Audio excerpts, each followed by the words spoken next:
Hey guys, in this video we're going to be talking about searching for the good.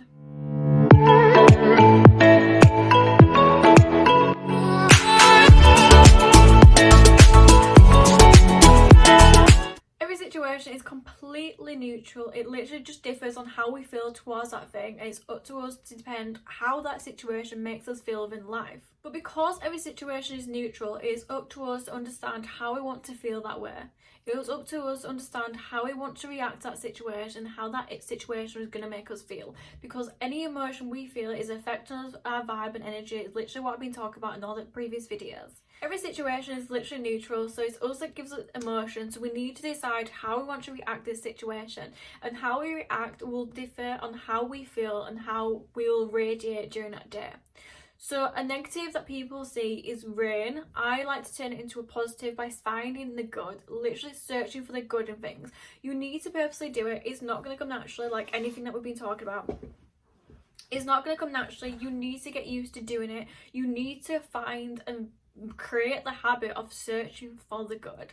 So the rain, for example, people see as a negative thing. You see as that it's dark outside, it's miserable, it's wet, you can't go and do anything. Well, I see the rain as a positive, because if it's been a hot day, it literally resets the weather, it resets the air's temperature, it waters the plants, it allows plants to grow. It's literally creating kids' happiness by creating rainbows and creating puddles that can splash in. You need to purposely go out and look for the positive. And sometimes when you do this in situations, it might be quite hard to find the positive, but it is always a positive. If it's a positive in a situation like a person, go and look at their point of view, or try find an aspect of how they're trying to do good rather than bad. Unfortunately, today's society, we've literally just gotten so used to talking about negativity and just talking about all the bad things in life, because it creates easy conversation. Like, how many times do you go to a new place or see a new person, go to work for example, and talk about the weather? Like the weather's rubbish outside, or something bad that's gone on the news or happening in life in the world. That is the first thing you talk about, because it's easy conversation, it's everything that everyone can talk about. People just find it interesting and fun, essentially, to talk negatively. But we're getting rid of this. It's a habit. You are getting rid of this habit now. You need to pull yourself from all these situations, literally what we went through in the last video. You are now, if you have a bad negative situation or anything like that, any emotion, you need to find the good in it. You need to purposely look for the good, pick out good positive things in it. You can do this literally about yourself as well. So usually people point out what they don't like about themselves. You need to purposely be like, okay, I don't like this, but I do like this about myself. I do like my eyes, I do like my lips, I do like whatever it is. You need to purposely look for the good. Purposely is a word I'm constantly using because it doesn't come natural. You need to purposely do it. There's some examples in the booklet. The link is always in the description if you want it, but there's some examples of what you'll see as negatives. So I'm going to give you an example, one of them being late. Where I see this is that you're always in the right place at the right time, and this is a story that I heard donkeys ago, and I literally always tell it because I think it just demonstrates it so well.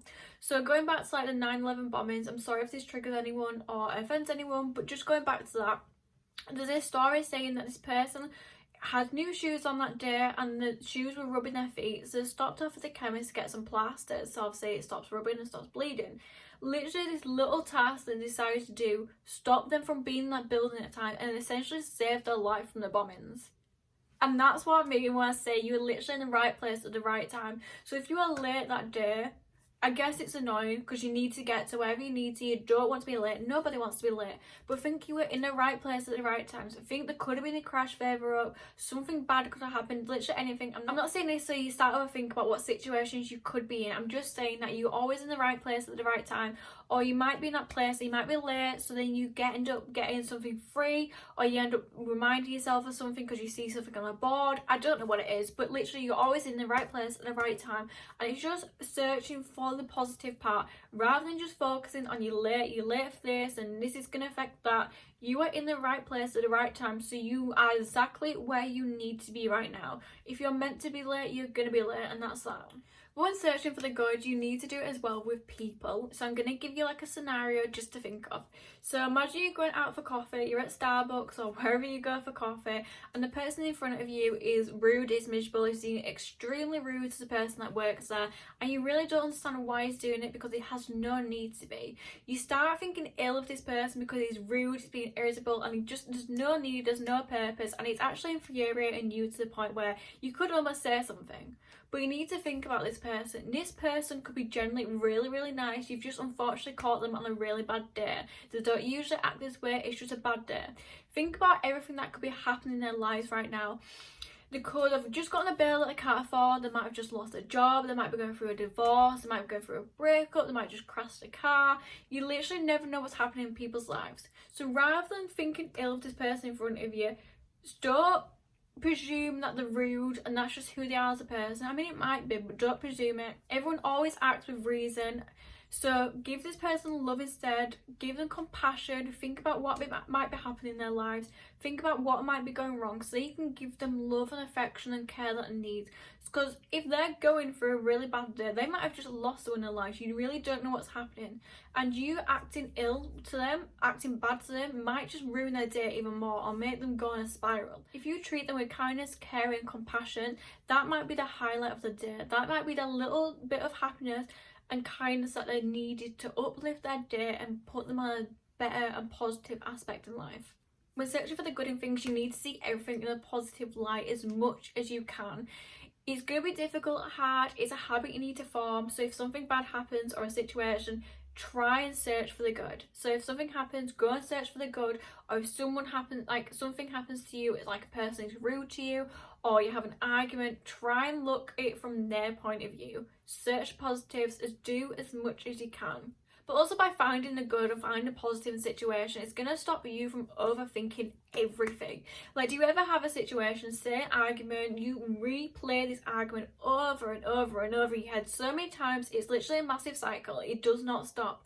Whether you are finding the good in things, you're finding why this person reacted this way, you're finding if something bad happened in the day, literally giving them a reason to react the way they did or anything like that. So you're stopping this cycle of overthinking and you're releasing all the negativity and the anger that you would have been holding before. Whereas now, because you are forgiving them, you're having this positive light, this positive aspect, you feel calmer within yourself, so you don't have a reason to overreact and to react to this anger in this situation anymore. So something else as well that I wanted to mention in this video is how to stop overthinking. So I got a message when I put my stories about what you want me to talk about. I got a message basically saying that this guy overthinks so much that it affects his mental health and it affects his like physical health as well.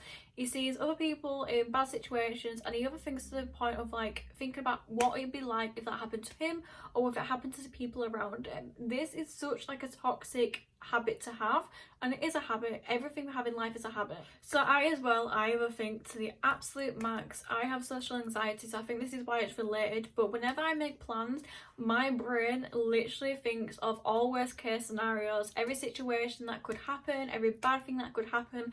I think it's just a way that my mind like mentally prepares myself and like analyzes every aspect of what situation, understands anything that could happen, any fears or anything that bad could happen basically. What you need to do in this situation is to ask yourself some questions. If there's a certain thing that you're thinking about, how likely would that thing actually happen?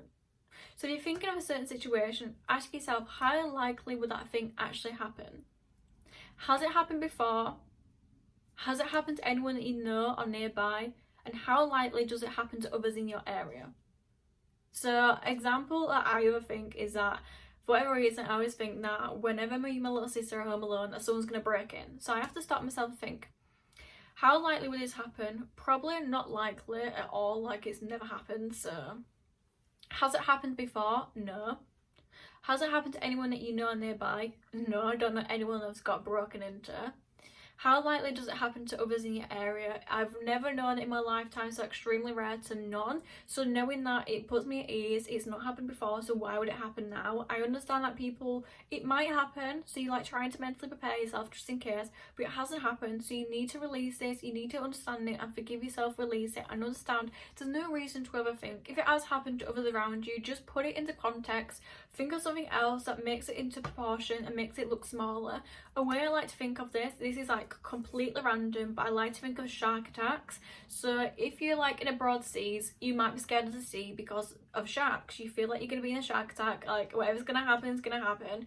But if you actually think about it, more people die from cows rather than shark attacks. So just thinking about that puts it in proportion. So if you have a situation and yeah, it could happen, it's like it could happen, so I need to continue overthinking. Find something else that makes it put in proportion and makes it look smaller and makes you actually realise that this situation could happen, but it's not going to happen as likely as you think. So just recap, you need to purposely go out and find things that are positive. In every situation, you need to look for the positive. Any person, anything like that, you need to find the positive. It's not going to be easy at first. It's a habit you need to form, but doing so will release any negative energies. It'll make you feel less anger and less frustration, anything that has a low frequency connected to it. Every situation is completely neutral. It's up to you how you react to it, what emotions you give it. So make it a positive rather than a negative. Give people kindness. Anyone that is reacting badly, think of all the bad things that could have happened in the day. Think of why they might be reacting that way. And if there's no reason, it's just who they are as a person. But show them love, kind, compassion, just like you would be treated as well in every single day. And as well, if you're overthinking, literally just ask yourself, put things into comparison, find something that's bigger so it shows yourself that it's not likely going to happen. And if it does happen, whatever, just ask yourself the questions. How likely would it happen? Has it happened before? Has it happened to anyone that you know are nearby? And how likely does it happen to others in your area? Ask yourself those questions so you can calm yourself, understand that it's not actually going to happen, so you have no reason to overthink.